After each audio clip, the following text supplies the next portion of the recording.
इन सब के बाद ये तय हुआ कि उद्धव ठाकरे जाएंगे और वहां पर शिवसैनिकों की अब मौजूदगी भी होगी, शिवसेना के बड़े नेता भी होंगे। 4:26 शुभ मुहूर्त निकाला गया है जिस समय शपथ ग्रहण शुरू होगा और इन सब के बीच शिवसेना की मौजूदगी जाहिर है वहां पर। अब जब केसरिया लहराएगा तो इन सब के बीच वो तमाम सपने जिस समय बाला साहब ठाकरे की उंगली पकड़कर ही बीजेपी ने महाराष्ट्र में चलना सीखा था और अब अपने बूते सरकार बनाने की दिशा में बढ़ते हुए कदम में कहीं अगर शिवसेना साथ ना होगी तो शायद ये अच्छा लगे ना लगे। लेकिन इन सब के बीच हम 2-3 जानकारी और दे दें। दरअसल आज सुबह ही शिवसैनिकों ने आरएसएस के नेताओं से बात की थी नागपुर में और ये पूछा था कि इस तरीके से अगर संवादहीनता रहती है तो ऐसे में क्या भूमिका अपनाई जानी चाहिए। और पहली बार आरएसएस ने शिवसैनिकों को समझाया था कि दरअसल संवादहीनता उद्धव ठाकरे की तरफ से हो रही है। ये बाला साहब ठाकरे का दौर नहीं है कि वो मातोश्री में बैठे रहें। कई मौके आए, कई नेता आए, इस दौर में संवादहीनता बननी नहीं चाहिए और दिल बड़ा करना चाहिए, बातचीत होनी चाहिए और ये संवाद उसके बाद से आगे बढ़ा है। क्या कहा गया शिवसेना की तरफ से, सबसे पहले उसे हम सुना देते हैं आपको। के राष्ट्रीय अध्यक्ष अमित शाह इन्होंने खुद फोन करके विनंती की और इस समारोह में शामिल होने का आने के लिए उन्होंने बताया और अमित शाह के विनंती के बावजूद इस शपथ विधि समारोह में उपस्थित रहने का निर्णय उद्धव जी ठाकरे जी ने लिया है और साथ साथ में शिवसेना के सारे आमदार भी लेंगे। लेकिन शपथ विधि समारोह में उपस्थित होने के बावजूद शिवसेना का जो मांग है, शिवसेना की जो डिमांड है इस महाराष्ट्र के मंत्रिमंडल के बारे में, उसके बारे में भी सकारात्मक निर्णय लेने का आश्वासन अमित शाह ने दिया है। तो क्या आज हमारे शिवसेना के नेता आज के समारोह में शिवसेना का कोई शपथ लेने वाले नहीं है, लेकिन उसके बाद जो चर्चा होगी उसमें एक अच्छा सकारात्मक निर्णय जरूर होगा। तो ये चर्चा कब तक होगी और हमें कितनी उसके लिए तुरंत अगले आज के बाद तुरंत चर्चा चालू हो जाएगी, चर्चा शुरू हो जाएगी। हमारे साथ राहुल कमल जुड़ चुके हैं। राहुल, क्या अलग से कुर्सियां लगाई जा रही हैं या उन कुर्सियों को पहले से लगा दिया गया था जिसपे अब शिवसेना के नेता, वरिष्ठ नेता, शिव सैनिक बैठेंगे, खुद उद्धव ठाकरे बैठेंगे?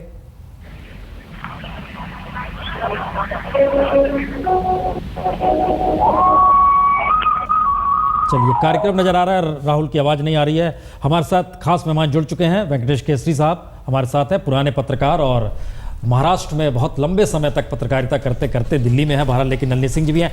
लेकिन बात शुरुआत करेंगे राजदीप, उद्धव ठाकरे का चंद घंटे पहले ऐलान करना, पहुंचना, शिवसैनिकों का पहुंचना कैसे हुआ होगा? देखिए, मुझे लगता है बीजेपी ने एक तरह से उद्धव ठाकरे को फंसा दिया है, क्योंकि उद्धव ठाकरे को लगा था कि कहीं ना कहीं बात बन जाएगी। लेकिन जो स्टैंड मोदी और नरेंद्र मोदी जी और अमित शाह ने लिया, उन्होंने साफ किया उद्धव ठाकरे को कि हम आपके पास नहीं आएंगे, हम मातोश्री नहीं जाएंगे। जैसे आपने कहा, आरएसएस नेताओं ने भी कहा है कि ये बाला साहब ठाकरे का जमाना नहीं है, अब आपको हमारे पास आना पड़ेगा। जो आत्मसम्मान की बात आप कर रहे थे, वो आत्मसम्मान अपनी जगह, अब अगर आपको इस सरकार में शामिल होना है तो आपको आज आना पड़ेगा और आपको हमसे बातचीत करनी पड़ेगी। और कहीं ना कहीं मुझे लगता है शिवसेना में भी दो गुट है, दो राय है। एक समझता है कि सरकार से बाहर रहे, दूसरा लेकिन चाहता है कि 15 साल बाद सत्ता तो कम से कम आ रही है, मंत्रालय भले ही अच्छे ना मिले या मलाईदार ना मिले, भले ही हमें उप मुख्यमंत्री का पद ना मिले, लेकिन जाना चाहिए। मुझे लगता है लगातार दबाव बढ़ा है और जिस तरह से संकेत आ रहे हैं उससे यह बात साफ है कि शिवसेना ने अब दो दरवाजा जो बंद हो रहा था उसे थोड़ा खोल दिया है। वेंकटेश जी, क्या ये दौर एक ऐसे दौर में शिवसेना आकर खड़ी हो गई है जहां पर वो सबसे कमजोर दिखाई दे रही है? बिल्कुल, आपने जो कहा, ये ठाकरे की स्टाइल नहीं होती है। चाहे ठाकरे बाल ठाकरे हो, उद्धव ठाकरे हो या राज ठाकरे हो। राज ठाकरे में क्या दम है आपने देखा है, किस तरीके से वो बिहेव करते वो भी देखा है। लेकिन उद्धव ठाकरे जिन्होंने अपनी ताकत पे पूरी कैंपेन चलाई, 63 सीट्स लेके आए, सामने मोदी थे, पूरी बीजेपी थी और उनकी विक्ट्री थी दिल्ली में, उसके बावजूद भी कहीं ना कहीं वो डरने लगे। ये मैसेज गया, क्या खोया क्या पाया। इस खेल में शरद पवार कहाँ है? शरद पवार ने अपना गेम खेला है। शरद पवार का गेम ऐसा है कि वो रिलेवेंट रहे। उनकी सबसे कम उनकी सीट आई, उनके 41 आए हैं, लेकिन उनकी वजह सरकार नहीं बनती। जिस शरद पवार की पार्टी के खिलाफ बीजेपी और शिवसेना ने कैंपेन चलाया, मोदी जी ने कहा था कि नेशनली करप्ट पार्टी, ऐसा जो उन्होंने कहा था, तो उसके बावजूद उन्होंने सपोर्ट दिया और बीजेपी ने अभी तक ना नहीं कहा। प्रसूत, किसी एक जर्नलिस्ट ने शरद पवार को फोन किया था कल और कहा कि हम सुन रहे हैं कि शिवसेना जा रही है बीजेपी के साथ, तो पवार जी ने उनसे कहा अच्छा शिवसेना जा रही है बीजेपी के साथ, मुझे तो नहीं मालूम है। तो उनको अभी भी लगता है कि कहीं ये जो दूरी बढ़ गई है उसका किस तरह से फायदा उठाकर, जैसे वेंकटेश कह रहे हैं, अपनी रेलेवेंस बनाओ, अपनी रेलेवेंस महाराष्ट्र पॉलिटिक्स में रखो। सबसे नुकसान कांग्रेस का हुआ है। अभी उनको अपोजिशन का रोल प्ले करना है या नहीं प्ले करना है, उनके अंदर कौन फायरी लीडर है वो अभी बाद में पता चलेगा। दो बड़े प्लेयर है शिवसेना और एनसीपी, उन्होंने अपनी खेल खेला है। हम कुछ दृश्य भी आपको दिखाते चल रहे हैं जहां पर मौजूद है रामदास अठावले की मौजूदगी दिखाई दे रही है, कुछ और नेताओं की मौजूदगी, और इस स्टेडियम में जो अक्सर क्रिकेट खिलाड़ियों की तस्वीर लगा करती थी तमाम बीजेपी के नेताओं की तस्वीर दिखाई दे रही है। गोयल साहब भी नजर आ रहे हैं। इसका मतलब है दिल्ली से बड़ी तादाद में वहां पर वानखेड़े स्टेडियम में आज नेताओं की मौजूदगी होगी और खासतौर से कैबिनेट मिनिस्टर माने जा रहे हैं, आधे दर्जन कैबिनेट मिनिस्टर वहां पर पहुंचेंगे। खुद प्रधानमंत्री मोदी तो रहेंगे ही, लेकिन यह भी बता दें कि हर विधायक को 50 से 75 पास दिए गए और हर विधायकों का कहना था कि हमें 200 पास चाहिए। पारीकर साहब भी नजर आ रहे हैं। इसका मतलब है सारे मुख्यमंत्री को भी मौजूदगी होगी। नलिनी सिंह जी, शिवसेना के मद्देनजर इस समझौते का मतलब क्या है? चंद मिनट पहले नायडू साहब भी वहां पर पहुंचे, ये भी हम आपको बता दें, जो आंध्र प्रदेश के सीएम। बहुत ही बॉलीवुड के अंदाज में ये सब चीज़ें हुई हैं। देखिए, ये था कि नहीं आएंगे, फिर हम रूठ गए, फिर आप मनाने गए, तो उसके बाद में अंत में जाकर के जैसे बड़ा भाई छोटे भाई से मिलता है, तो उस तरह हुआ। एक और चीज़ यहाँ बड़ी अच्छी नजर आ गई, वो ये है कि जो देवेंद्र फडणवीस के आने से जो था कि मध्य वर्ग का एक साधारण लड़का अब बॉलीवुड में जैसे स्टोरीज हो रही है ना, बिल्कुल मध्य वर्ग से होता है। अब ये नहीं है कि कोई शाही नवाब हो आपके सामने, जो अक्स अब दिखाई दे रहा है, जो हम सोचते थे कि कितनी अच्छी, कोई भी ऊपर जा सकता है, कोई भी बन सकता है नेता। अब देखिए क्या है कि देवेंद्र फडणवीस के आने से एक मध्य वर्ग का लड़का जो खुद अपने पाँव पे खड़ा हुआ वो जा रहा है, जैसे कि स्टोरीज में होता है बॉलीवुड की फिल्मों में। मैं इसको गौण नहीं समझती, मैं समझती हूँ एक दूसरे को का अक्स दिखाई दे रहा है। एक और बात देखिए, एक बहुत ही महत्वपूर्ण एक पॉलिटिकली बात आज भाजपा ने की है देवेंद्र फडणवीस की।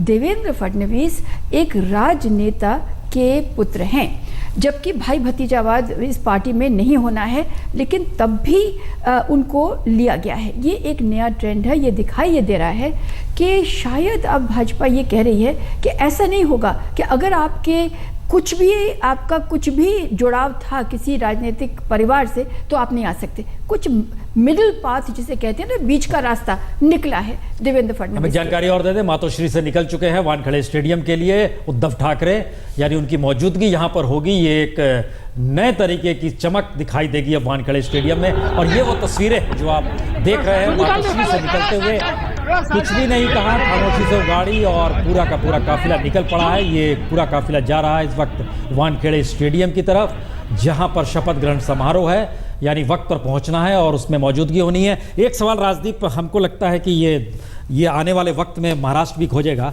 देवेंद्र फडणवीस नागपुर में श्रीकांत जिचकार के बाद बजट पे भाषण दिया करते थे। केंद्रीय बजट को लेकर नागपुर में बड़ी पुरानी परंपरा रही है। 2-4 हजार लोग जमा होते थे वसंतराव देशपांडे हॉल में, और 2006 या 2009 से शुरू किया इन्होंने। अब जब ये राज्य के मुख्यमंत्री होंगे और केंद्र में भी बीजेपी की सरकार जब बजट वो रखेगी, तो क्या वो बजट का भाषण कंटिन्यू होगा? क्योंकि मुझे लगता है एक परंपरा बन गई है। दूसरी बात जो है, एक परंपरा वो है, एक परंपरा ये भी है कि अच्छे वक्ता हैं। देवेंद्र फडणवीस एक नया दौर आ गया है राजनीति में, जहां अब मास लीडर नहीं है। देवेंद्र फडणवीस अगर मराठवाड़ा जाए, कोंकण जाए, बहुत कम लोग उनको सुनने आते, यानी उनकी मास, लेकिन वक्ता बहुत अच्छे हैं। और क्योंकि वो अच्छे वक्ता है, आज के जमाने में, टेलीविजन के जमाने में, जैसे ही स्वेरिंग इन खत्म होने वाली है, वो सीधा जाने वाले हैं डीडी सह्याद्री पर एक इंटरव्यू देने। महाराष्ट्र के सामने महाराष्ट्र की क्या तस्वीर होनी चाहिए रखने वाले हैं। यानी नरेंद्र मोदी के जमाने में जो नरेंद्र मोदी नेशनल लेवल पर करते हैं कि बार बार संवाद, ऑल इंडिया रेडियो, टेलीविजन, वो अब देवेंद्र फडणवीस भी करेंगे। क्योंकि उनकी जो खूबी थी, जिसके लिए उनको काफी प्रतिष्ठा मिली, कि वो महाराष्ट्र के विधान भवन में बड़े अच्छे स्पीचेस करते थे। तो एक तो हुआ बजट की बात, दूसरी हुई, मुझे लगता है वो हर मौका नहीं खोएंगे कि किस तरह से मैं लोगों के सामने जाऊं। ये एक नया, एक तरह से एक पैटर्न बन गया है। जो यंग बीजेपी लीडर्स हैं वो नरेंद्र मोदी को अपना मॉडल देख के किस तरह से हम लगातार संपर्क में रहे जनता से, ये देवेंद्र फडणवीस करेंगे और बड़ी खूबी से करेंगे। अजीत पवार भी पहुंचे हैं, वो भी हम आपको तस्वीरों में दिखा रहे हैं, और माथुर साहब वो भी नजर आ रहे हैं। तो सारी मौजूदगी या कहे वो पूरे बड़े नेताओं की टीम, सबको इंतजार है कि उद्धव पहुंचे, और उसके बाद इंतजार होगा कि प्रधानमंत्री मोदी पहुंचेंगे, अमित शाह पहुंचेंगे, यानी वो पूरी की पूरी टीम वहां पर मौजूद होगी। वेंकटेश जी, इसका हिस्से का हम एक दूसरे हिस्से में आ रहे हैं जो हम लोग जिक्र लगातार कर रहे हैं। इस पूरे मंत्रिमंडल में कतार में जो हम देख रहे हैं उसमें हर प्रांत को चुना गया है, लेकिन आपसे सवाल है, अब नागपुर में एक नई किस्सा गोई चल पड़ी है कि जब ये बचपन में पढ़ रहे थे तो इंदिरा कॉन्वेंट में पढ़ते थे। हाँ। और इनके पिता गंगाधर फडणवीस को जेल हो गई तो इन्होंने कहा मैं नहीं जाऊंगा इस स्कूल में, तब इनको सरस्वती विद्यालय जो धर्मपेट में ही है वहां ले आया गया। ये किस्सा है या सच है? पढ़ा तो ये है, मुझे इतनी जानकारी नहीं है, लेकिन वो उनकी जो पर्सनैलिटी बिल्टअप हुई है वो पूरा ठेठ खाटी जनसंघ के लीडर थे। वो एबीवीपी में रहे होंगे, लेकिन बेसिकली जनसंघ हार्ड लाइन वो है मिडिल क्लास फेस, मध्यम वर्गीय फेस है। आज तक महाराष्ट्र के राजनीति में रूरल एरिया का बहुत प्राबल्य होता था, कोऑपरेटिव शुगर फैक्ट्रीज का डोमिनेंस होता था। वसुंधरा पाटिल हो, वाई चौहान हो, वसंतराव नाइक हो, सुधाकर राव नाइक हो, अभी तक पृथ्वीराज चौहान तक, हालांकि उनकी पूरी जिंदगी महाराष्ट्र से बाहर गई है, लेकिन कहीं ना कहीं वो कास्ट फैक्टर होता था, कहीं ना कहीं वो बड़ा एक रूरल फील होता था, जो इसे कोई बीजेपी के लीडर में नहीं है एक्सेप्ट गोपीनाथ। और इसके साथ एक बात जुड़ी, जो आज मंत्री बनने वाले ज्यादातर जितने हैं स्टूडेंट मूवमेंट से आए हैं, एबीवीपी से बड़े करीबी से जुड़े हुए हैं। सुधीर मुनगंटीवार लो या एकनाथ खड़से लो या विनोद तावड़े लो। मैं जानता हूं जब मैं पत्रकारिता शुरू की तब विनोद तावड़े वहां बंबई के रास्ते पर एबीवीपी का चेहरा बनकर आए थे, आज वो पहली बार मंत्री बन रहे हैं। तो एक तरह से ये जो एबीवीपी से आप फिर बीजेपी में शामिल होते हैं और अब आप मंत्री बनते हैं, एक progress. There is a request to the police department officials, Tata pavilion gate को अगर वो खुला करते हैं so that some people can take the seats inside here. सर्व पोलीस अधिकाऱ्यांना विनंती की टाटा पॅव्हेलियनचं गेट जर त्यांनी थोडं उघडलं तर पाठीमागे ज्या खुर्च्या आहेत त्या खुर्च्यावर काही लोकांना बसता येईल। टाटा पैवेलियन सुबह भी देख रहा था जिस तरह के चेहरे आ रहे थे, जो 20-25 साल पहले की मैं यादें आई, जो एबीवीपी से जुड़े हुए चेहरे हैं, आज वो मंत्री बन रहे या तो राजदीप, ये कॉम्बिनेशन बैठाना जरूरी था कि हर तबके का व्यक्ति आ जाए, हर इलाके का व्यक्ति आ जाए। विदर्भ भी है, मराठा भी है, उत्तर महाराष्ट्र भी है, पश्चिम भी, ठाणे भी, मुंबई भी। बिल्कुल। और उसमें एक ही कमजोरी है कि अगर एकनाथ खड़से बनते तो पहली बार उत्तर महाराष्ट्र से मुख्यमंत्री बनता, जो हुआ नहीं है। लेकिन एकनाथ खड़से, जैसे वेंकटेश ने कहा, मराठा, और मराठा को आप किनारा करते हैं और एक देशस्थ ब्राह्मण को आप बनाते हैं। अब कोई कहेगा ये आप जातिवाद की बात करते हैं, लेकिन महाराष्ट्र में बड़ी बात थी 3.5% ब्राह्मण, और फिर आप ब्राह्मण को मुख्यमंत्री बनाते हैं। पिछले 15 साल में कांग्रेस और एनसीपी के कैबिनेट में एक भी ब्राह्मण मिनिस्टर नहीं रहा, और कांग्रेस और ने एक एमएलए नहीं रहा कांग्रेस का। एमएलसी किया आनंद गाडगिल को। तो इसका मतलब है जाति का वो भ्रम टूटेगा इस बार। हाँ, बिल्कुल, क्योंकि देशस्थ ब्राह्मण जिसका जिक्र कर रहे हैं। एक और चीज का भ्रम टूट चुका है। एक सेकंड में आपसे कहना चाहती हूँ, एक और चीज का भ्रम टूट जाएगा। वो ये है कि देखिए, पहले होता था कि जो नेता प्रतिपक्ष है वही उम्मीदवार होते थे मुख्यमंत्री के पद के। विनोद तावड़े नेता प्रतिपक्ष थे, लेकिन ये फडणवीस आ गए, यहाँ विजय कुमार मल्होत्रा थे और डॉक्टर हर्षवर्धन आ गए।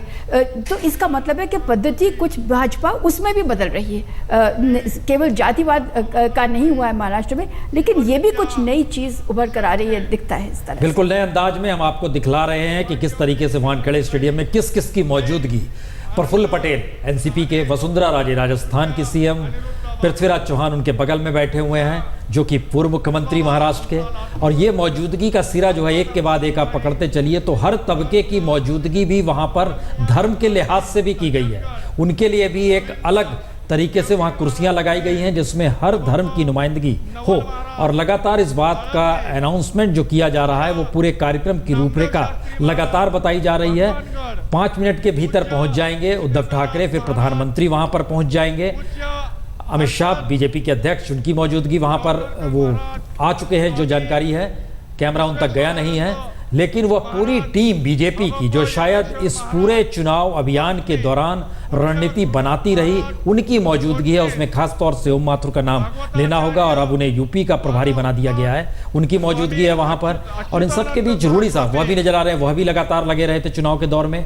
तो हर जगह के जावड़ेकर साहब वहां पर पहुंचे हैं, खुद पुणे से आते हैं, वहां के 2 नेता मंत्री बनने वाले हैं। तो ये सारी स्थिति बतला रही है कि किस तरीके से यह पूरा समारोह जो ये और प्रसून, ये शायद मैं गलत हो सकता, पहली बार वानखेड़े स्टेडियम पे किया जा रहा है। और शेषराव वानखेड़े जो थे, जिनके नाम पर ये स्टेडियम बना, वो पुराने कांग्रेस के लीडर हुआ करते थे, विदर्भा के थे।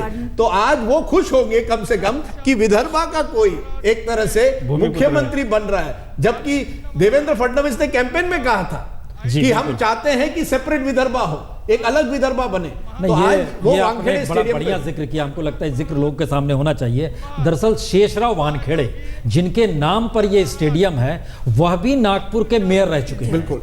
और न सिर्फ नागपुर के मेयर रह चुके हैं, यह भी बतला दें कि नागपुर में लॉ कॉलेज है एक, जहां से खुद ये पढ़े हैं फडणवीस साहब, उनके बगल में ही उनका घर हुआ करता था। हालांकि लड़े वो हिंगना से थे, और वहां से कुछ दूर पर कॉफी हाउस के नजदीक जो कॉफी हाउस है धर्मपेट में, वहां पर फडणवीस का घर। तो ये भी दूरियां अगल बगल की हैं, ये भी एक संवाद रहा हुआ है।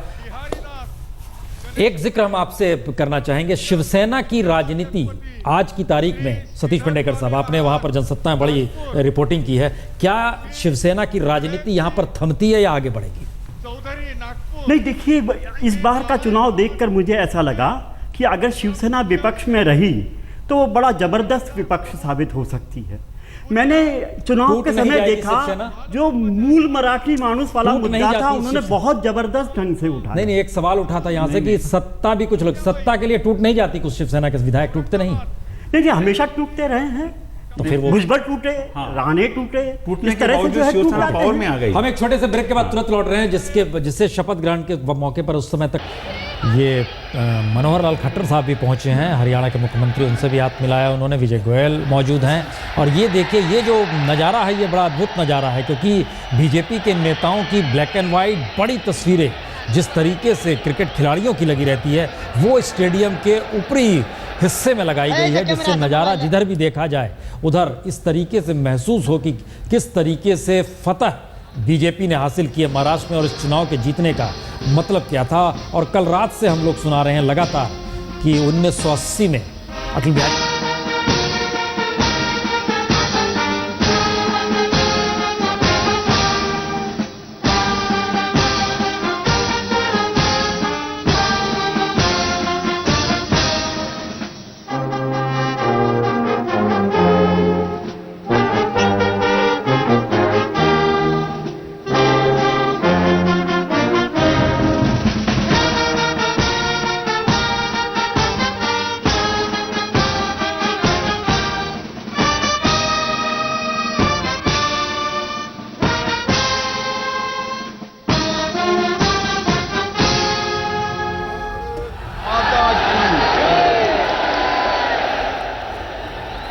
प्रधानमंत्री मोदी पहुंचे, राष्ट्रगान हुआ। अब उसके बाद शपथ ग्रहण समारोह शुरू होगा। एक लाइन से आप देख सकते हैं, साथ में बीजेपी के अध्यक्ष अमित शाह, उसके बाद वेंकैया नायडू, तमाम नेताओं की मौजूदगी। मंच पर तकरीबन 500 कुर्सियों की व्यवस्था की गई है, जिसमें हर धर्म के नुमाइंदों की और ये नजर आ रहे हैं देवेंद्र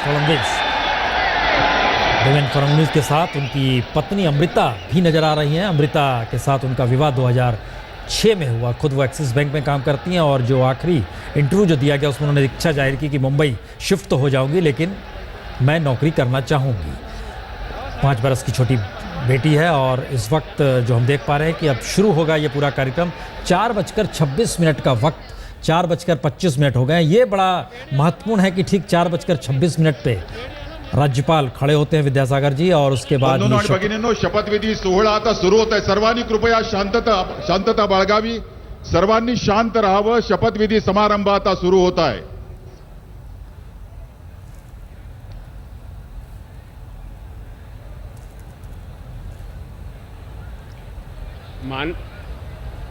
माननीय राज्यपाल महोदय, मुख्यमंत्री, मंत्री आणि राज्यमंत्री पदाची तसेच गुप्ततेची शपथ घेण्यासाठी पदनिर्देशित मुख्यमंत्री, मंत्री आणि राज्यमंत्री उपस्थित आहेत. त्यांना आपणासमोर शपथ घेण्याची परवानगी असावी.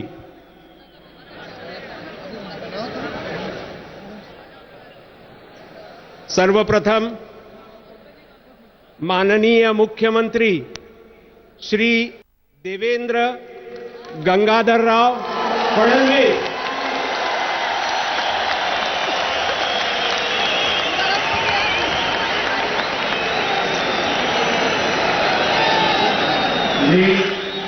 मी देवेंद्र गंगाधरराव फडणवीस ईश्वर साक्ष शपथ घेतो की कायद्याद्वारे स्थापित झाले आहे अशा भारतीय संविधानाबद्दल मी खरी श्रद्धा व निष्ठा बाळगीन.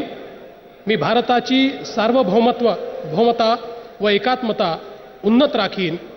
मी महाराष्ट्र राज्याचा मुख्यमंत्री म्हणून माझी कामे निष्ठापूर्वक व शुद्ध बुद्धीने पार पाडीन आणि संविधान व कायदा यानुसार सर्व तऱ्हेच्या लोकांना मी निर्भयपणे व निस्पृहपणे तसेच कोणाच्याही विषयी ममत्वभाव किंवा आकस न बाळगता न्याय वागणूक देईन. मी देवेंद्र गंगाधरराव फडणवीस ईश्वर साक्ष शपथ घेतो की महाराष्ट्र राज्याचा मुख्यमंत्री म्हणून माझ्या विचारार्थ आणली जाईल किंवा मला ज्ञात होईल अशी कोणतीही बाब असा मुख्यमंत्री म्हणून माझी कामे यथायोग्य पार पाडण्यासाठी आवश्यक असेल ते खेरीज करून एरवी मी कोणत्याही व्यक्तीला किंवा व्यक्तींना प्रत्यक्षपणे व अप्रत्यक्षपणे कळवणार नाही किंवा त्यांच्याकडे उघड करणार नाही.